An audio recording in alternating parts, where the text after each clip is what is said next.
하여 주시옵소서. 우리도 주님을 기대하고 소망하며 귀하신 주님 예수님의 이름으로 기도드립니다. 아멘. 아멘. 하나님 오늘 우리 가운데 주시는 말씀을 함께 봉독하며 나아가길 원합니다. 고린도전서 14장 26절부터 40절까지의 말씀입니다. 고린도전서 14장 26절부터 40절까지의 말씀입니다. 방송으로 보시는 분들이 이게 도대체 무슨 책이냐 하는데 생명의 삶입니다. 커버를 저희가 특세 선물로 받아서 이렇게 좋은데 서점에서 사실 수 있습니다. 말씀을 함께 읽기 원하는데 고린도전서 14장 26절부터 40절까지의 말씀을 저희가 한 목소리로 함께 읽도록 하겠습니다. 26절입니다. 시작. 그런즉 형제들아 어찌할까 너희가 모일 때에 각각 찬송시도 있으며 가르치는 말씀도 있으며 계시도 있으며 방언도 있으며 통역함도 있나니 모든 것을 덕을 세우기 위하여 하라. 만일 누가 방언으로 말하거든 두 사람이나 많아야 세 사람이 차례를 따라하고 한 사람이 통역할 것이요 만일 통역하는 자가 없으면 교회에서는 잠잠하고 자기와 하나님께 말할 것이요 예언하는 자는 둘이나 셋이나 말하고 다른 이들은 분별할 것이요 만일 곁에 앉아있는 다른 이에게 계시가 있으면 먼저 하던 자는 잠잠할지니라. 너희는 다 모든 사람으로 배우게 하고 모든 사람으로 권면을 받게 하기 위하여 하나씩 하나씩 예언할 수 있느니라. 예언하는 자들의 영은 예언하는 자들에게 제재를 받나니 하나님은 무질서의 하나님이 아니요 오직 화평의 하나님이시라. 모든 성도가 교회에서 함과 같이 여자는 교회에서 잠잠하라. 그들에게는 말하는 것을 허락함이 없나니 율법에 이른 것 같이 오직 복종할 것이요 만일 무엇을 배우려거든 집에서 자기 남편에게 물을지니 여자가 교회에서 말하는 것은 부끄러운 것이라. 하나님의 말씀이 너희로부터 난 것이냐 또는 너희에게만 임한 것이냐. 만일 누구든지 자기를 선지자나 혹은 신령한 자로 생각하거든 내가 너에게 편지하는 이 글이 주의 명령인 줄 알라. 만일 누구든지 알지 못하면 그는 알지 못한 자니라. 그런즉 내 형제들아 예언하기를 사모하며 방언 말하기를 금하지 말라. 모든 것을 품위 있게 하고 질서 있게 하라. 아멘. 오늘 말씀을 읽다 보면 조금 마음이 불편한 부분도 있으실 거예요. 그것이 34절 말씀, 35절 말씀에 보면 이러한 말씀이 있어요. 여자는 교회에서 잠잠하라. 그들에게 말하는 것을 허락함이 없나니 율법에 이른 것 같이 오직 복종할 것이요 만일 무엇을 배우려고는 집에서 자기 남편에게 물을지니 여자가 교회에서 말하는 것은 부끄러운 것이라. 이게 여성분들에게는 이렇게 좀 부담되고 그런 불편한 말씀이 아니라 저희에게도 불편한 말씀입니다. 그것이 왜 그러냐면 이것은 고린도 교회에게 하신 말씀이에요. 고린도 교회에게 특별한 고린도 교회에 한정되어 하신 말씀인데 이것이 2000년 기독교 역사 속에서 계속해서 두 가지 오해를 불러일으켰는데 첫 번째는 앞에 있는 방언에 대한 얘기가 하나 있고요. 또 하나는 여성에 대한 이 부분입니다. 근데 이것이 2000년 교회 역사 속에 계속해서 그것이 방언은 교회에서 하지 말아야 될 것으로 또 하나는 여성은 교회에서 잠잠해야 될 것으로 이렇게 말씀이 되고 있었어요. 최근에서야 이것이 잘못된 부분이다 해서 이제 얘기가 나눠주고 있죠. 먼저 나눈다면 첫 번째 방언에 대한 오해에 대해서 나누고 싶습니다. 그것은 오늘 26절 말씀에 있듯이 방언은 공예배 때 예배 때 행했던 것을 볼 수 있어요. 첫 번째는 찬송시가 있었고 말씀이 있었고 계시가 있었고 방언이 있었고 통역이 있었다고 말하고 있습니다. 이것은 공예배 때 함께 모였을 때 공예배 시에 있었던 일들입니다. 예배 순서에 있었다는 것이죠. 예배가 진행된 가운데 방언도 있었다는 것입니다. 이 방언은 먼저 방언은 두 가지 방언이 있죠. 알아들을 수 있는 방언이 있고요. 사투리라고 얘기하는 다른 말이 있죠. 다른 말이 방언이죠. 근데 그러한 방언이 있었고 또 하나는 알아들을 수 없는 방언이 있었습니다. 그것을 하늘의 언어 천사의 말이라고 또한 표현을 했죠. 근데 또 한 가지 개인이 드리는 방언이 있었고 또한 통역을 해야만 하는 공예배 때 이루어졌던 방언이 있었습니다. 근데 지금 고린도 교회에게 하시는 이 말씀은 예배 순서 중에 방언이 있었는데 그러한 방언을 할 때에는 통역이 있어야 한다라고 말하고 있는 거죠. 이전에는 다른 공동체, 다른 교회, 다른 모임에서는 방언을 해도 문제가 되지 않았어요. 그런데 고린도 교회에서는 그 방언이 너무 무분별하게 사용되어지다 보니까 그것은 통역이 있어야만 했으면 좋겠다라고 권면하고 있는 것입니다. 은사가 풍성했었던 교회입니다. 고린도 교회는 몇 번을 계속 반복해서 나누고 있는데요. 그러나 그것이 너무 과했을 때 문제가 생겼던 거죠. 지난번에 말씀드렸던 것처럼 방언 배틀이 이루어진 거죠. 방언을 통해서 서로 싸우는 일들이 벌어졌기 때문에 그럴 바에는 하지 않았으면 좋겠다라고 얘기하고 있는 것입니다. 근데 지금은 방언을 하는 것 자체가 문제가 되고 있죠. 사랑하는 여러분, 저는 이 시간 여러분 또 방언하기를 권면하고 싶습니다. 근데 저희는 아무리 시킨다고 해도 저희가 예배 중에 이렇게 말씀 나누는데 한 분 일어나 갑자기 막 방언하지 않으시잖아요. 그렇게 시켜도 안 하실 거예요. 그런데 저희가 가능하다면 방언은 또한 개인적인 영적인 유익이 있습니다. 그래서 개인적으로 기도하실 때 방언을 하는 것도 좋습니다. 또한 그냥 말로 알아들을 수 있는 말로 기도하는 것도 좋습니다. 저희 목회자들은 방언으로 이렇게 예배가 끝나고 남아서 기도할 땐 방언으로 기도하는 것이 오히려 좋을 때도 있죠. 왜냐하면 목사님이 하는 기도를 이렇게 옆에서 들으시더라고요. 예전에 있었던 교회에서는 저희가 이렇게 새벽 예배 끝나고 이렇게 기도를 하고 있으면 이렇게 옆에 계시는 권사님도 계셨어요. 목사님 옆에 있으면 기도가 잘 돼요 이러면서 옆에 계시는 분이 있었는데 기도를 다 들으시는 거죠. 무슨 기도를 하는지. 네, 할렐루야. 또 다른 하나의 오해가 있는 것은 여성에 대한 부분입니다. 또 여성에 대한 부분인데 이렇게 나와 있어요. 집에서 자기 남편에게 물을 지니 여자가 교회에서 말하는 것은 부끄러운 것이죠. 여기서 여자가 교회에서 말한다는 것은 이런 계시의 말씀, 설교하는 것을 의미합니다. 나는 교회에서 아무 말도 하지 말아야지 해서 아무 말도 하지 않으시는 게 아니라 교회에서 설교를 나누는 부분인데 이것도 여성이 안 된다라고 해서 했었던 것이 아니라 고린도 교회 안에서 무분별하게 사용되어졌는데 그것이 어느 정도로 사용되어졌느냐, 남편들이 앞에서 설교를 하고 말씀을 나누고 은혜를 나눌 때, 그러니까 돌아가면서 나눴던 것이죠. 어떤 한 명이 나누었던 것이 아니라 자기 남편이 했을 때 죄송하지만 남편이 잘 못 살았고 그 아내에게 잘 못했겠죠.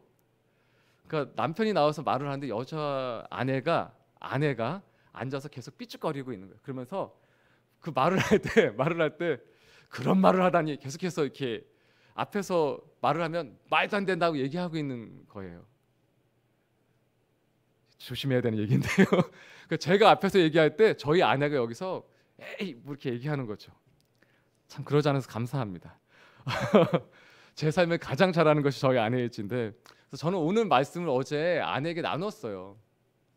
오늘 말씀 이런 말씀을 나눌 것이다 이렇게 나누었어요. 근데 아내도 잘 듣다가 이렇게 몇 가지 질문도 던지고 얘기를 나눴죠. 되게 좋더라고요. 그것도 이따가 나누도록 하겠습니다. 첫 번째는 방언에 대한 얘기인데요. 방언을 금지했었던 많은 부분들이 역사가 있었지만 방언은 공예배 때 하지 말라고 했었던 것이다. 또한 여성에 대해서도 말을 하지 말라고 했었던 것은 이 분별 없이 했었던 고린도 교회에서 있었던 일만을 얘기하는 것입니다. 오히려 여성이 아니라 오히려 교회에서 저희가 언어를 보면은 33절 말씀에 하나님은 무질서의 하나님이 아니시오라는 부분이 있어요. 무질서의 하나님이 아니시오. 여기서 무질서라는 것은 이 단어는 이렇게 싸우는 것을 의미합니다. 혁명적인 것, 뭔가를 이렇게 뒤엎는 것들, 그것들을 의미하는 말입니다. 무질서라는 단어는. 그러니까 여기서의 여자는 교회에서 잠잠하라는 34절에 이어지는 이 말씀은 뭔가를 싸우려고 하고 뒤집어 엎으려고 하는 것을 얘기하는 것입니다. 그러니까 단지 여성만을 얘기하는 것이 아니겠죠. 교회 안에서 질서 있게 흘러가는 말씀과 어떤 계시의 말씀이고 예배의 순서들이 있는데 그것을 뒤집어 엎으려는 하는 사람들에 대해서 얘기하고 있는 것입니다. 그래서 오늘 말씀에는 질서 없이 과시하기 위해서 싸우기 위해서 하는 것은 하지 말아라 라고 얘기하고 있는 것이죠. 그리고 또 한 가지 생각해 볼 것은 이 당시의 여성과 노예들은 굉장히 억눌려 있었고 집안에서도 말을 할 수 없는 그러한 상태였습니다. 그런데 이것이 풀어지는 곳이 있었는데 바로 그것이 교회였어요. 그래도 말을 할 수 있는 곳, 그래도 자신의 존재를 인정받을 수 있었던 곳이 바로 교회였습니다. 주인과 종이 형제와 자매가 되었던 거예요. 그리고 아내와 남편이 이렇게 상하 계층으로 있었는데 그것 없이 마음껏 얘기할 수 있었던 곳이 유일한 곳이 바로 숨통을 트일 수 있는 곳이 바로 교회였습니다. 그런데 그런 교회에서 이제 숨통을 트게 되는데 그것이 좀 무분별하게 사용되어졌던 것 같아요. 그래서 하지 말라고 얘기하고 있는 것입니다. 근데 현대 시대는 어떻습니까? 오히려 남성이 눌리는 시대가 됐습니다. 그래서 오히려 그러한 것들도 보게 됐어요. 이렇게 순모임을 하게 되면, 전에 있었던 교회에서 순모임을 하게 되면 남성분들이 그렇게 집에 안 가시는 거예요. 순모임을 하면 남성분들이 그렇게 나누기를 좋아하셔서 집에 안 가시고 자정 넘어서까지 눈물을 흘리면서 콧물을 흘리면서 같이 은혜를 나누는 시간들을 갖게 되었던 것입니다. 사랑하는 여러분, 자신이 억눌리고 또한 말을 없어서 할 수 없는 그런 상황 가운데 있다면, 그렇다면 교회는 그래도 숨통이 트이는 곳입니다. 그나마 숨을 쉴 수 있는 곳이 교회가 되었으면 좋겠습니다. 그렇기에 여러분 너무 이렇게 다른 분을 보면서 저 사람은 왜 저래? 그냥 품어주고 받아주셨으면 좋겠어요. 그것이 먼저 교회가 할 일입니다. 이제 계속해서 좀 말씀을 나누기 원하는데요. 오늘 말씀에 그래서 공예배하다는 얘기예요. 오늘 말씀은 모일 때라는 부분이 있어요. 26절에 모일 때라는 말씀이 중요한데요. 이것은 공예배를 얘기합니다. 공동체를 얘기합니다. 교회를 얘기합니다. 근데 이 공동체 안에서 어떻게 예배하고 모여야 되는가? 첫 번째는 26절 말씀에 있는데요. 모든 것을 덕을 세우기 위하여 하라라고 기록되어져 있어요. 이것은 덕을 세우다라는 말씀이 되어 있지만 이것은 말 그대로 보면 덕이라는 말에 요점이 있기보다는 세우다라는 말에 중심이 있습니다. 그러니까 덕이라는 말이 헬라어 본문에는 있기보다는 세우다라는 말이 있어요. 이 세우다라는 것은 든든하게 하다라는 말입니다. 단단하게 하고 견고하게 하다라는 말입니다. 덕을 세우다, 공동체가 함께 모였을 때는 서로가 서로에 대해서 세워주고 든든하게 하고 단단하게 하는 것을 목적으로 해라라고 하는 것입니다. 또 한 가지가 있는데요. 그것은 27절 말씀에 있는 차례를 따라하고 라는 말씀입니다. 이것이 동일하게 33절 말씀에는 무질서의 하나님이 아니요 라고 기록되어져 있는데 이것은 바로 질서에 따라서 하라는 것이죠. 하나님 질서의 하나님이고 화평의 하나님이라고 기록되어져 있습니다. 싸우는 것이 아니라 질서에 따라서. 제가 터키를 여행을 갔던 적이 있어요. 터키에 갔더니 이렇게 쭉 지방을 다니는데 한 지역에 갔더니 그곳에서는 이렇게 고전, 그러니까 그들 안에 있었던 기독교가 아닌 다른 종교죠. 근데 그 종교의 사람들은 춤을 추면서 황홀경을 경험하는 것들이 있더라고요. 근데 여성은 춤을 출 수 없었고 남성이 춤을 췄는데 이렇게 모자가 굉장히 긴 이런 모자를 쓰더라고요. 이렇게 긴 모자를. 그리고 이렇게 옷은 흰색 옷만 입는, 흰색으로 이렇게 쭉 늘어져 있는 하나의 베옷을 입는. 그리고는 이렇게 팔을 벌리고 계속해서 도는 거예요. 계속해서 도는 거예요. 10번, 20번이 아니라 100번, 200번 막 계속 도는 거예요. 그러다 보면 황홀경에 빠진다고 합니다. 접신을 하는 또 다른 하나의 형태라고 볼 수도 있겠죠. 근데 그러한 것을 통해서 황홀경을 경험하게 되는데 그러했을 때는 본인 자신의 몸을 어떻게 주체하지 못하는 것들을 보게 돼요. 그런데 오늘 31절 말씀에 나와 있는 32절 말씀에는 중요한 한 단어가 있어요. 그것은 예언하는 자들의 영은 예언하는 자들에게 제재를 받는다라는 거예요. 방언을 할지라도 또한 하나님이 주시는 성령께서 임하셨을 때 임하는 어떠한 성령의 역사들이 있죠. 그런데 그것을 내 자신이 어떻게 주체 못하는 경우는 없다는 얘기입니다. 나는 지금 방언을 하는데 내가 멈출 수가 없어. 이렇게 그런 경우가 없다는 것입니다. 내가 멈추고 싶다면 멈출 수 있다는 거예요. 이것이 하나님으로부터 왔는가 아닌가를 확인할 수 있는 방법입니다. 저는 제 자신을 어떻게 주체할 수가 없어요. 이런 경우가 없다는 것입니다. 그래서 질서에 따라서 할 수 있다는 것입니다. 다른 사람이 말을 하고 있는데 예언을 하고 있는데 그 다음 사람이 일어나서 말을 한다면 앞에 있던 사람이 싸울 필요가 없이 멈추면 된다는 거예요. 그러면서 하나님의 교회를 이루어 간다는 것입니다. 오늘 말씀의 요점은 그러한 것입니다. 아주 질서에 따라서 얘기하고 있는데 오늘 말씀 묵상하면 저는 한 가지 말씀에 이렇게 포인트를 잡고 묵상하게 됐어요. 그것은 26절 말씀에 있는 모일 때라는 말씀입니다. 아까 말씀드렸듯이 이것은 공예배를 의미합니다. 공동체를 얘기하고 교회를 의미합니다. 이 모일 때라는 말씀을 묵상하다가 한 가지를 기억하게 됐어요. 그것은 마태복음 18장 20절 말씀에 있는 한 구절입니다. 두세 사람이 내 이름으로 모인 곳에 내가 그들 중에 있다는 말씀입니다. 저희 가능하다면 이 말씀을 함께 읽어볼까요? 마태복음 18장 20절 말씀입니다. 함께 읽겠습니다. 시작. 두세 사람이 내 이름으로 모인 곳에는 나도 그들 중에 있느니라. 네, 저희가 모이는 이유가 있습니다. 일반 사람들은 모일 때 자신의 어떤 이익을 위해서 모이게 됩니다.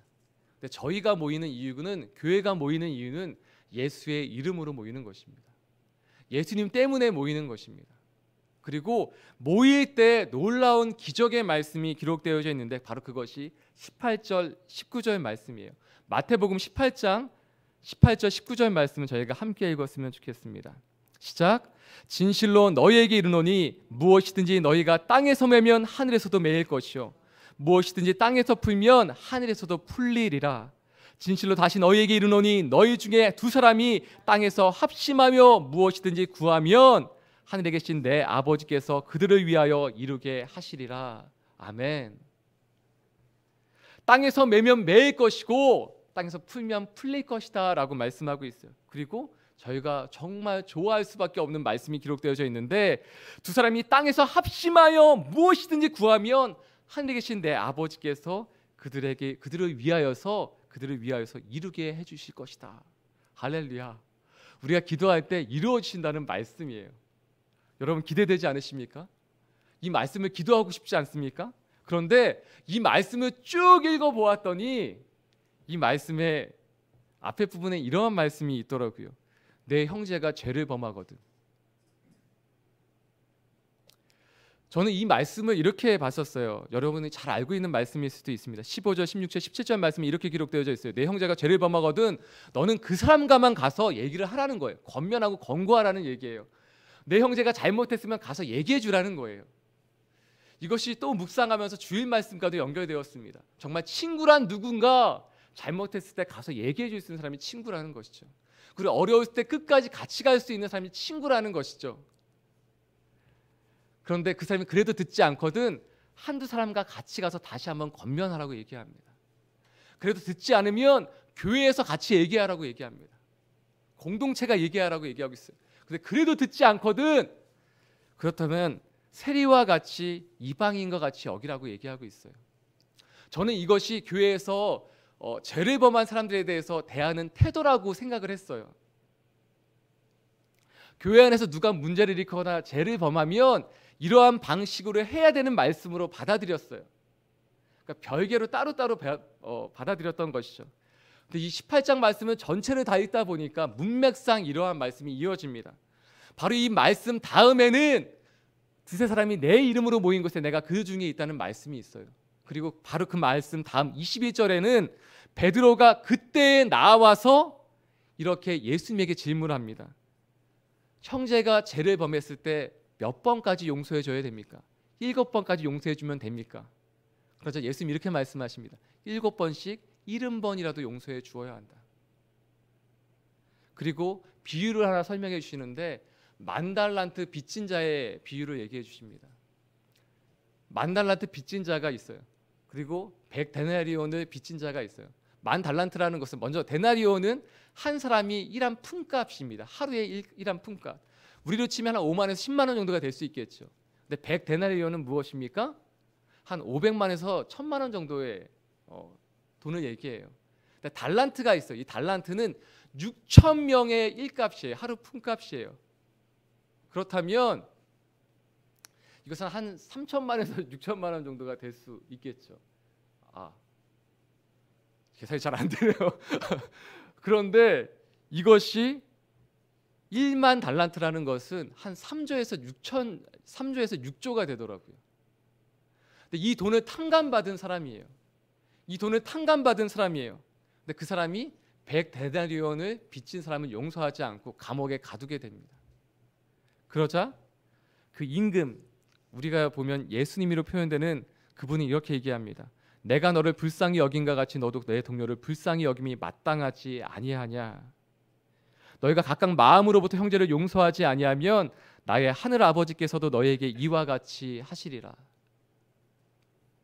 마태복음 18장 말씀에는 쭉 이어지는 것이 용서에 대한 말씀이더라고요. 잃어버린 한 양을 찾는 것에 대한 말씀이더라고요. 그리고 그 중간에 이 말씀이 기록되어져 있어요. 두세 사람이 내 이름으로 모인 곳에는 나도 그들 중에 있다. 이 말씀은 용서하는 곳에 나도 그들 가운데 있다는 말씀입니다.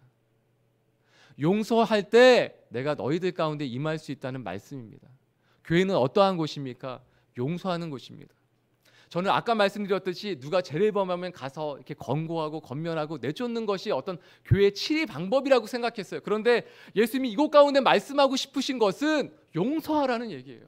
그냥 받아주라는 얘기예요. 용서라는 것은 무슨 의미입니까? 그냥 덮어주다는 것이 용서의 뜻입니다. 죄가 있을 때 그것을 그냥 덮어주는 것이 용서입니다. 제가 이 말씀을 아까 나누었듯이 저희 아내와 나누었어요. 그랬더니 저희 아내가 저에게 이렇게 질문하는 거예요. 자기는 정말 용서 못하는, 용서하기 힘들었던 사람이 있냐고 물어보더라고요. 죄송해요, 없더라고요. 그렇게 힘들었던 경우가 없더라고요. 정말 1년, 2년 정말 몸서리치게 기도하면서 하나님 이 사람 용서하지 못하겠습니다. 저는 정말 이 사람을 용서할 수 없겠습니다. 그렇게 부들부들 떨면서 제가 용서를 못했던 경우가 없더라고요. 근데 저희 아내가 저한테 이렇게 얘기하는 거예요. 자기는 있다고. 덜컹했어요. 전 줄 알고. 2, 3년 동안 정말 용서를 못하는 사람이 있었다고 얘기를 하더라고요. 그래서 얘기를 쭉 그것을 이어져서 얘기를 어젯밤에 나누었는데, 네, 용서할 수 없다는 것은, 그러니까 제가 용서하기 힘들지 않았다는 것은 제가 잘났다는 것이 아니더라고요. 몇 가지 예를 들면 서로 나누었어요. 혹시 우리 재성이를 납치해간 사람이 있다, 우리 은서를 납치해간 사람이 있다, 그렇다면 나중에 그 사람이 돌려줬더라도 그 사람 용서할 수 있을까? 우리 가족 중에 저희 부모님을 살해한 사람이 있다면, 이건 너무 극단적이지만 그러한 경우가 있다면 용서할 수 있을까? 못하겠더라고요. 상상만 해도. 또 생각을 하다 보니까 용서하기 쉬운 사람은 없겠다라는 생각이 들더라고요. 그것은 아직 괜찮았다면 그것은 아직 그렇게 견디기 어려운 정말 힘든 상황을 겪지 않았을 뿐이지 용서하기 쉬운 사람은 아무도 없겠다라는 생각이 들더라고요. 왜냐하면 우리 모두는 약한 부분이 있기 때문입니다.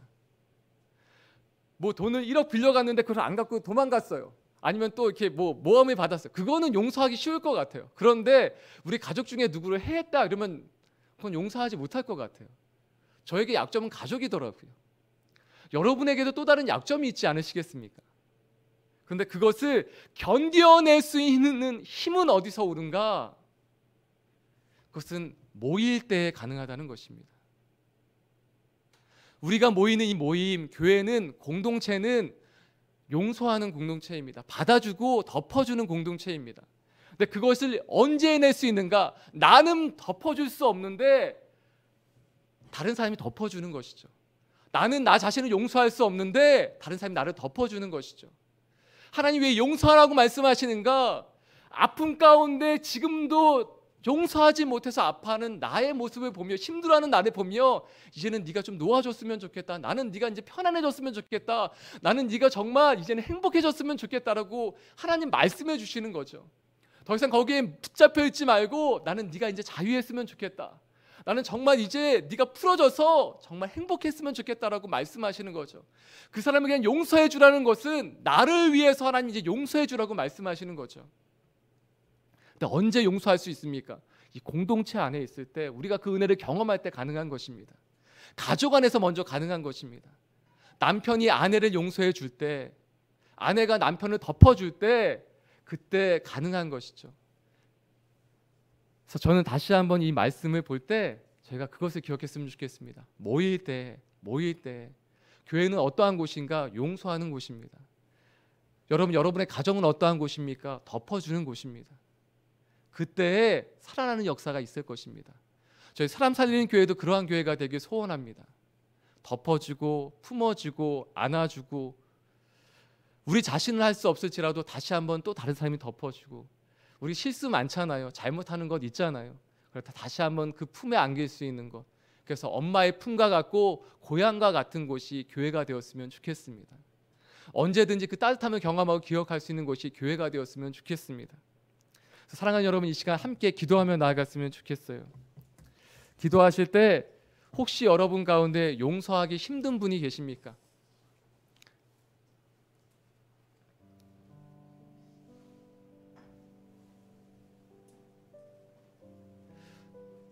저도 저희 아내가 어제 아니라고 얘기했지만 아직도 저일지도 모른다는 생각이 있어요.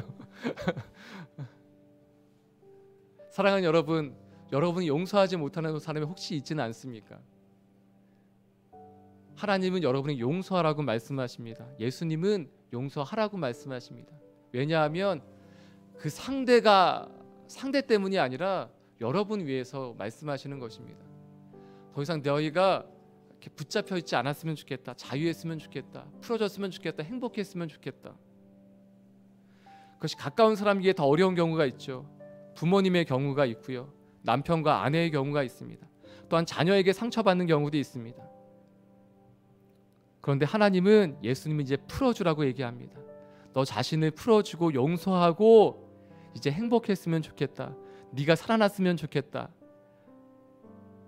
시간 기도할 때 혹시 용서하지 못한 분이 있으면 용서했으면 좋겠습니다. 그리고 또 한 가지 기도했으면 좋겠습니다. 그것은 우리 교회를 위해서 기도했으면 좋겠습니다. 또한 여러분의 가정을 위해서 기도했으면 좋겠습니다. 하나님, 우리의 가정이 용서하고 덮어주고 품어주는 가정이 되게 하여 주시옵소서. 다른 곳에서 경험할 수 없는 그 품어줌의 역사를 우리의 가정에서 경험하게 해 주십시오.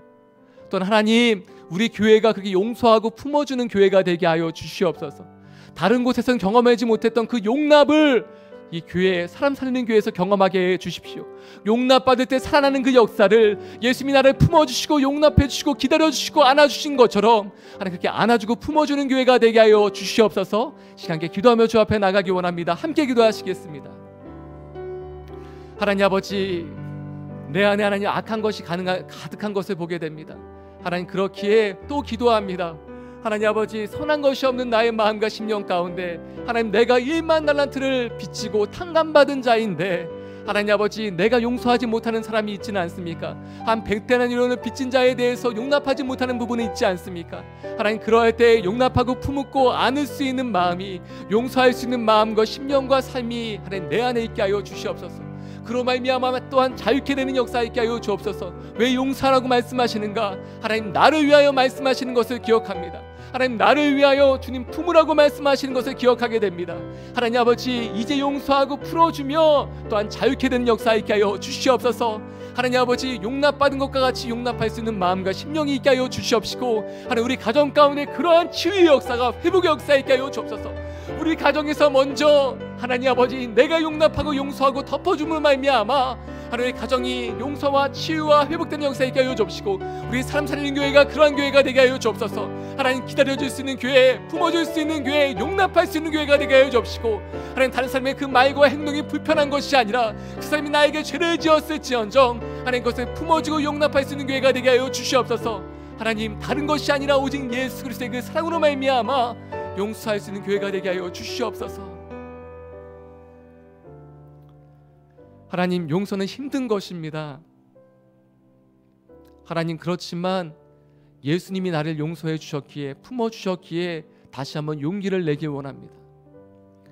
그리고 용서하라는 것은 그 사람을 위해서 말씀하시는 것이 아니라 나를 위하여 하시는 말씀인데, 이제 네가 행복했으면 좋겠다, 네가 풀어졌으면 좋겠다 하는, 그래서 나를 사랑해서 말씀하시는 예수님의 음성인 것을 기억합니다. 이제는 네가 자유해지고 이제 행복해졌으면 좋겠다. 하나님, 그 음성을 들으며 용서할 수 있는 용기를 얻게 하여 주시옵소서. 또한 용서할 때 그냥 하나님 기도로서 이 시간 풀어주는 것인데도 내 영혼과 삶이 풀어지는 역사 있게 하여 주시옵소서. 하나님, 또 우리 사람 살리는 교회가 그러한 교회가 되게 해 주십시오. 우리의 가정이 그러한 가정이 되게 해 주십시오. 용납하고 품어주는 가정, 하나님 용서하고 덮어줄 수 있는 그러한 교회가 돼서 하나님 따뜻하게 정말 안아줄 수 있는 교회가 되게 하여 주시옵소서.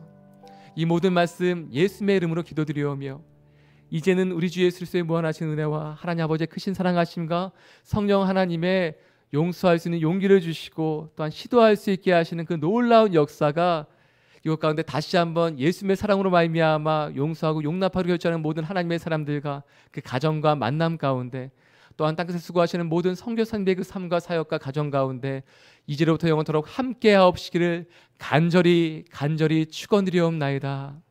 아멘.